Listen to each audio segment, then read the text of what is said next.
J'espère que tout roule pour vous. Il y a quelques instants à peine, nous avons partagé une émission plutôt cruciale. Et à voir les retours déjà nombreux, elle n'est clairement pas passée inaperçue. Pourquoi? Parce qu'on a levé le voile sur un dossier explosif venu tout droit des États-Unis. Plus précisément, du département du commerce sous l'ère Trump. Pour ceux qui ne le sauraient pas, c'est en quelque sorte leur ministère du commerce version Washington. Et que nous apprend cette enquête?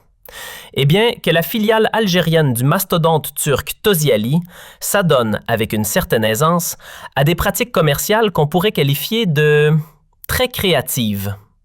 En clair, vendre à l'international, notamment vers les USA, du fer à béton, vous savez, ces tiges métalliques qui servent à tenir debout les immeubles, à des conditions défiant toute logique économique. Des barres d'armature bradées, issues de méthodes qu'on n'a pas vraiment envie d'applaudir. Et tout cela, bien sûr, avec un goût certain pour les combines fiscales et les soutiens bien placés. Bref, on est dans du béton armé, mais pas très réglo. Sur l'échiquier mondial du fer à béton, devinez qui tient la barre. C'est bien Tosyali Algérie, le roi des barres d'armature, qui envoie chaque année entre 200 000 et 300 000 tonnes de sa production en direction des États-Unis. Mais ce qui fait grincer des dents, c'est moins le volume que les coulisses du prix. Grâce à un petit cocktail d'avantages fiscaux, de ristournes énergétiques et de passe-droits douaniers savamment distillés par le régime Tebboune, notre champion national peut vendre ses produits 73% en dessous de leur prix de revient. Oui, vous avez bien entendu, presque cadeau. Évidemment, cette petite gymnastique comptable n'est pas passée inaperçue outre-Atlantique. En juin 2025, les autorités américaines ont dégainé leur loupe réglementaire. Résultat? Dès décembre, une sanction tombe, sèche et tranchante. Une taxe de près de 73%, baptisée avec élégance « droit compensatoire préliminaire ». L'objectif? Rééquilibrer la partie et compenser les distorsions créées par les généreuses subventions algériennes. Car oui, vendre à perte avec le soutien de l'État, ça s'appelle du dumping. Et spoiler, c'est formellement interdit par les règles du commerce international. Mais on y reviendra. Quand on refuse de jouer le jeu avec Washington, il faut s'attendre à ce que la facture grimpe. Tosyali Algérie, en snobant royalement le département du commerce américain, alias le DOC pour les intimes, s'est vu gratifié d'une punition sur mesure, une surtaxe de 127% sur ses exportations d'acier vers les États-Unis. Oui, vous avez bien entendu. Une taxe qui pourrait devenir officielle d'ici mars ou avril 2026. Mais attention, le feuilleton n'est pas encore fini. Tosyali a encore un peu de temps pour faire appel et tenter de convaincre l'administration américaine. Car, contrairement à certaines latitudes, là-bas, la justice ne plie pas à la première pression politique.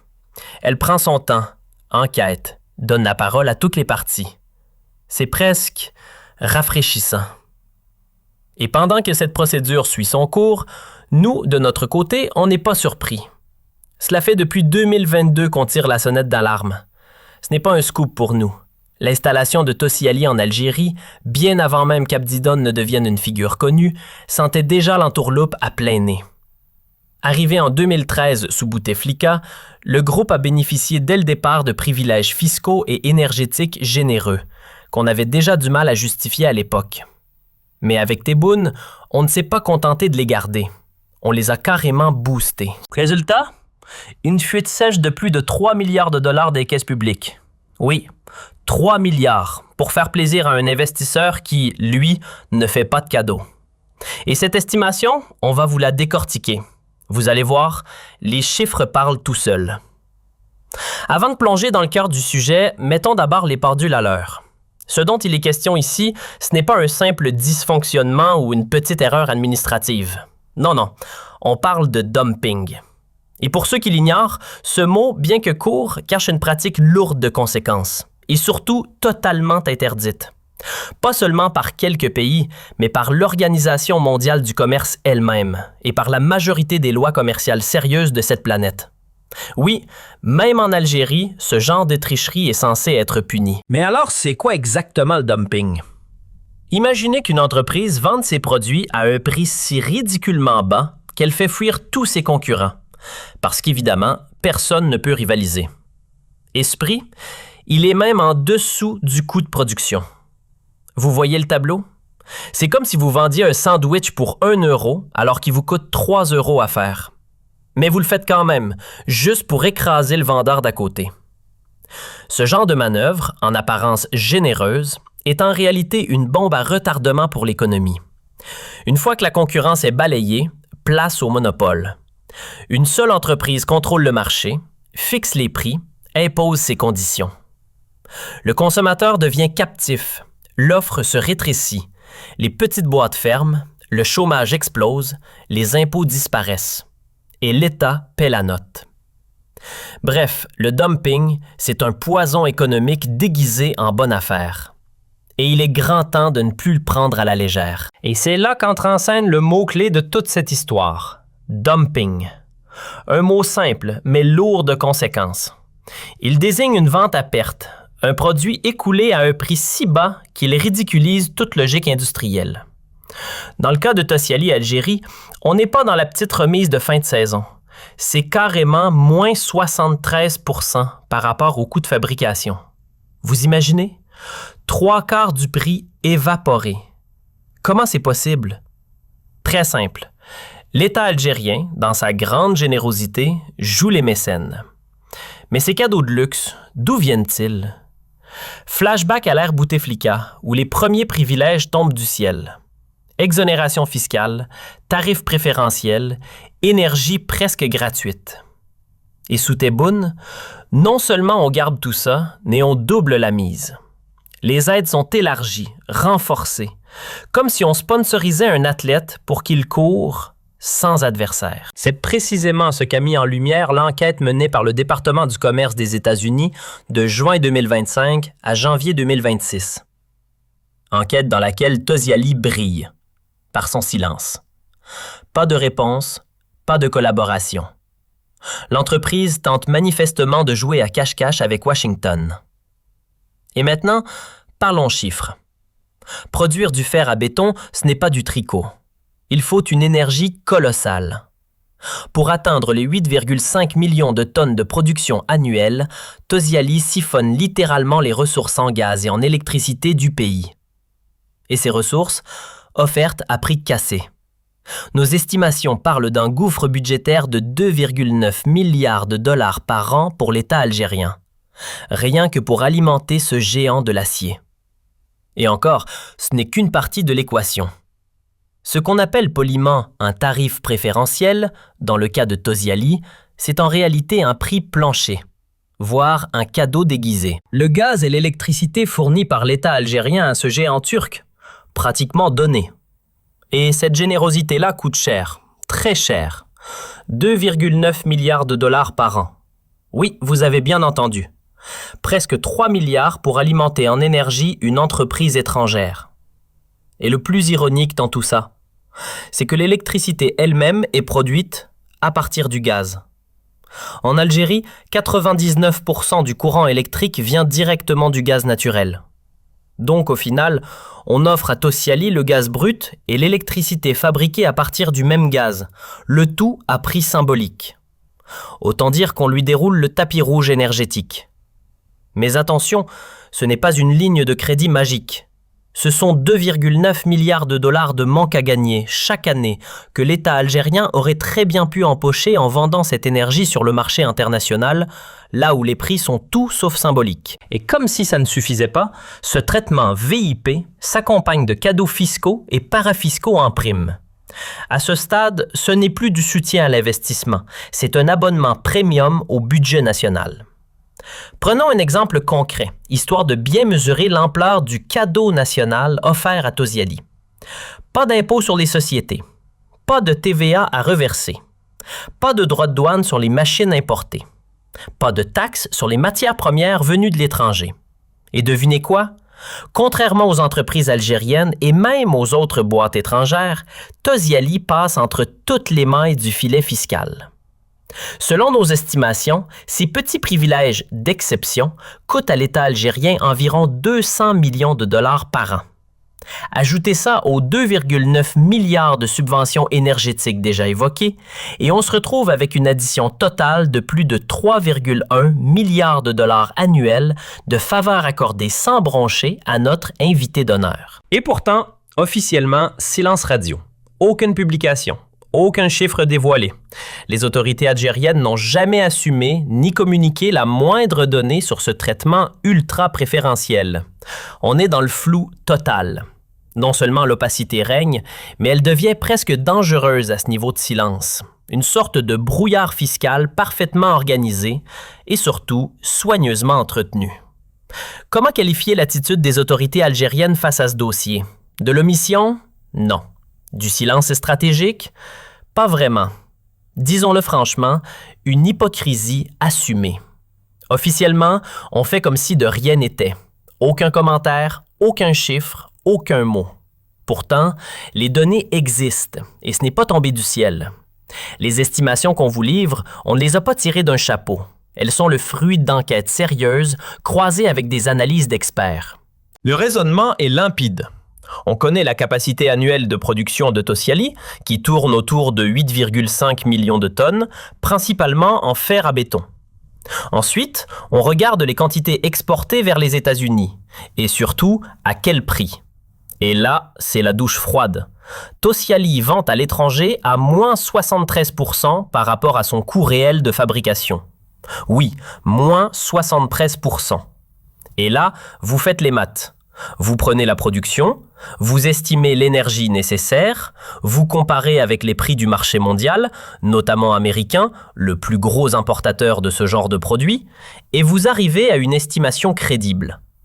On ne vous demande pas d'inventer. Il suffit de regarder les chiffres, que certains préfèrent ignorer. Tosyali, ou plutôt Tocheli comme certains l'appellent, ne fait pas les choses à moitié.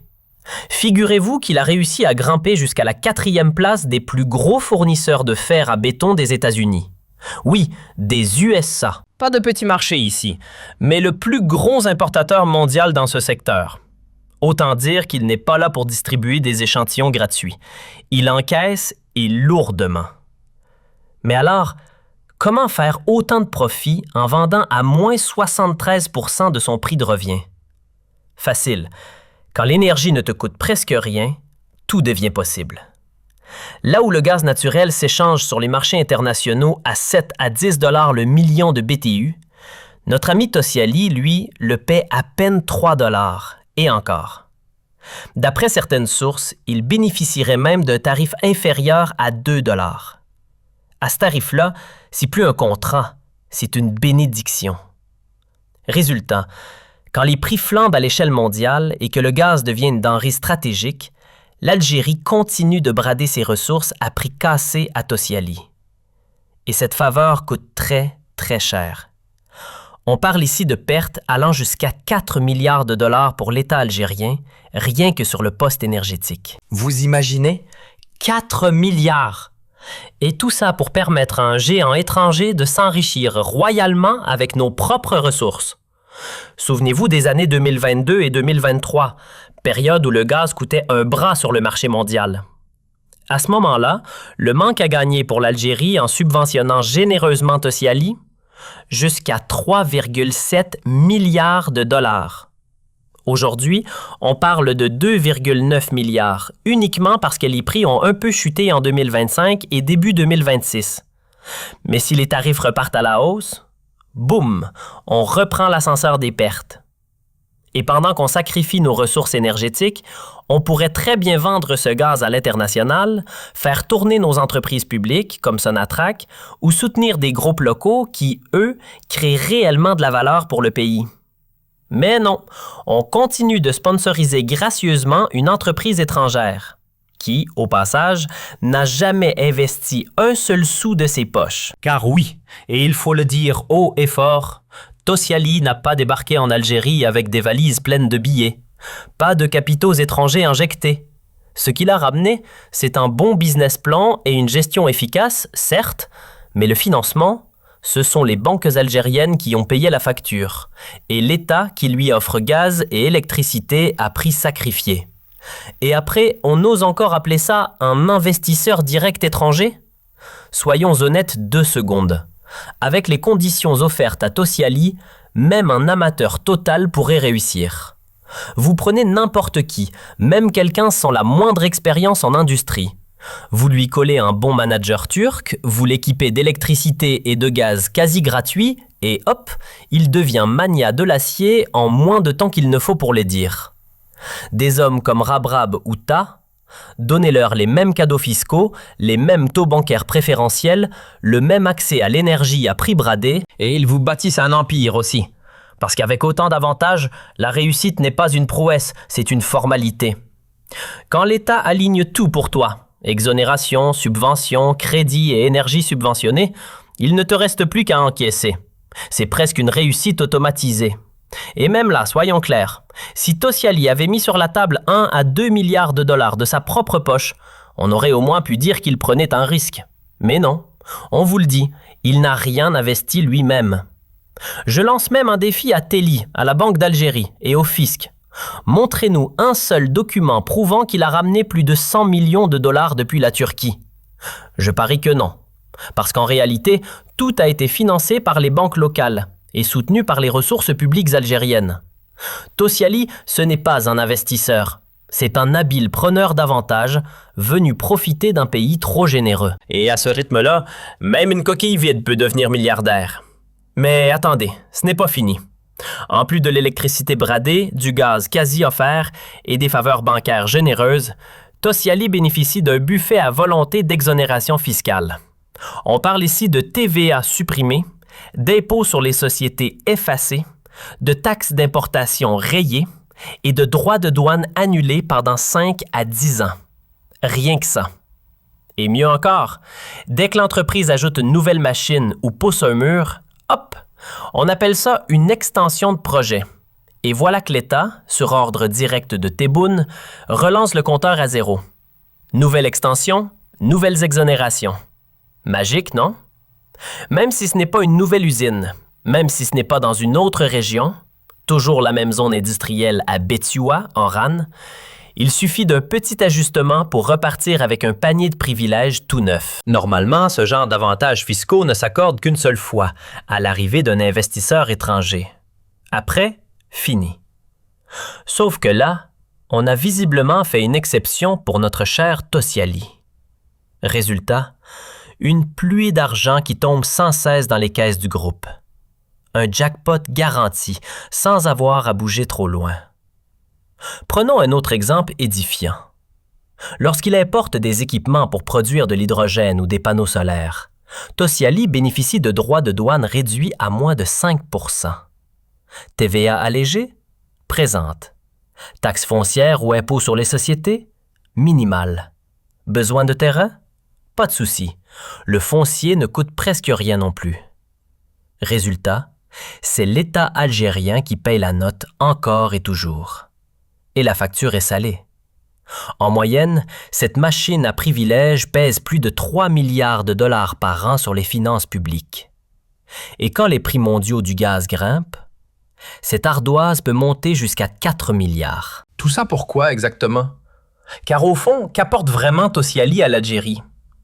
Officiellement, il vise 2 milliards de dollars d'exportation. C'est en tout cas ce qu'il promet à chaque conférence. Mais dans les faits, il n'a jamais atteint cet objectif. En 2024, il le promettait déjà. Et en mai 2025, rebelote, 1 milliard de prévu cette année. Comme si on devait applaudir l'effort. La vérité, c'est que ce chiffre de 2 milliards est une carotte brandie chaque année pour justifier les milliards d'aides qu'il encaisse. En 2021 déjà, ses exportations plafonnaient entre 700 et 800 millions de dollars. Bref, on investit lourdement dans un modèle qui rapporte peu et coûte énormément. Et pendant ce temps, l'Algérie finance gracieusement le rêve industriel d'un autre.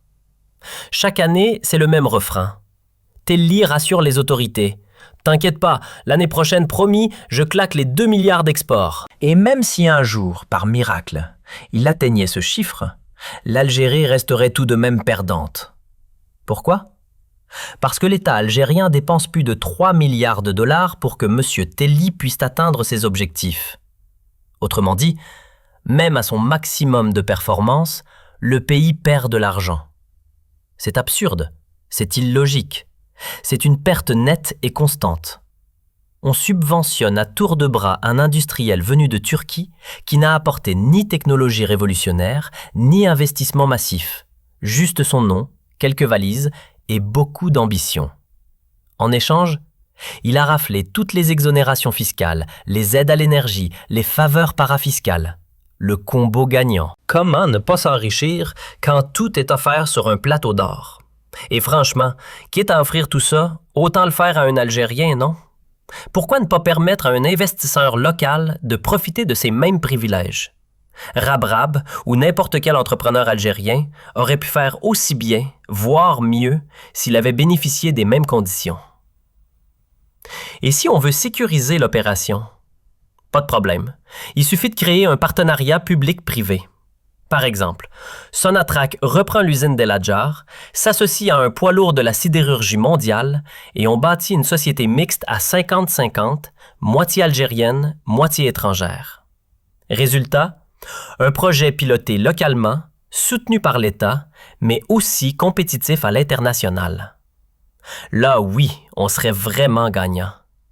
Et pendant ce temps-là, on offre sur un plateau une industrie entière à un partenaire 100% turc, sans contrepartie réelle. Il faut dire clairement, ce deal n'a ni queue ni tête. C'est un non-sens économique total. Tosyali? Appelons un chat. C'est une escroquerie déguisée en projet industriel. Une supercherie montée sur fonds publics, j'insiste, une arnaque économique complète. Pourquoi? Parce qu'on injecte plus de 3 milliards de dollars chaque année en subventions, allègements fiscaux et avantages douaniers. Pourquoi? Pour à peine 1 milliard de dollars d'exportation. Résultat net? Un trou de 2 milliards de dollars dans la caisse. Comment justifier un modèle aussi perdant? C'est du grand n'importe quoi. Maintenant, imaginons un autre scénario. Je vais voir Elon Musk et je lui dis, avec toute la diplomatie du monde, « Viens construire tes Tesla en Algérie et je t'offre gaz et électricité gratos. » Là, je peux comprendre. Parce qu'une Tesla, c'est de la haute technologie, c'est de l'innovation, c'est de la valeur ajoutée pure. Ça redore l'image du pays. Ça crée des milliers d'emplois et surtout, ça relance nos exportations sur du long terme. Mais avec Tosyali, rien de tout ça. On balance des milliards pour un retour misérable. Et on continue comme si de rien n'était. Pourquoi? Parce que, soyons honnêtes, nos dirigeants n'en ont rien à faire de l'intérêt général. Et ça se voit. Peut-être par incompétence, peut-être par intérêt personnel. Mais une chose est sûre, quand on offre plus de 3 milliards de privilèges à une entreprise étrangère, le minimum serait de vérifier si elle nous rapporte au moins autant. Et là, non. Même pas 1 milliard. C'est l'échec économique version subventionnée. Chaque année, la même chanson. Le patron de Tosyali arrive avec son refrain. Cette fois, je vais faire 2 milliards. En 2024, il promettait de doubler ses exportations. Et en 2025, résultat des courses, il plafonne toujours à 1 milliard. Et il ne dépassera jamais ce cap. Pourquoi? Parce que pour atteindre 2 milliards, il faudrait qu'il consomme encore plus de matières premières. Et là, on entre dans le vif du sujet, le méga projet de Erbilay. Erbilay, c'est pas juste une mine. C'est un cadeau sur mesure, emballé spécialement pour Tosyali. Un projet d'une 30aine de milliards façonné comme un costume taillé à la main. Tout ça pour que notre ami turc puisse convaincre Tebboune qu'il faut arrêter d'importer et utiliser local. Alors oui, Tosyali veut exploiter le minerai de fer de Erbilay pour alimenter ses usines. Sauf qu'il y a un hic. Transformer cette ressource locale coûte 3 fois plus cher que d'en importer de meilleure qualité depuis l'étranger. Et pourtant, l'État fonce tête baissée. Transporter le minerai jusqu'à Oran, le purifier, l'exploiter, un gouffre financier. Et pendant ce temps, Tosyali se gave. Il empoche pendant que nous, on vide les caisses. Rien qu'en subvention, le projet représente au moins 3,2 milliards de dollars par an. Une véritable hémorragie budgétaire. Du gâchis pur et dur. On brûle des milliards comme si c'était du papier. Avec tout cet argent perdu, on aurait pu lancer 10 nouvelles filières industrielles. On aurait pu soutenir des secteurs stratégiques, innovants, moins gourmands en subventions, mais beaucoup plus rentables que ce business de l'acier subventionné à outrance. Alors je m'adresse aux Algériens, aux vrais. Réveillez-vous. Il est temps d'ouvrir les yeux, de mettre la pression sur nos autorités. Ce scandale Tosyali, c'est une plaie ouverte dans notre économie. Et moi, ici, publiquement, je mets au défi le régime Tebboune de prouver que ces chiffres sont faux. Je les défie aussi de contester les résultats accablants de l'enquête américaine menée par le département du commerce des États-Unis. Qu'ils osent le faire, qu'ils osent le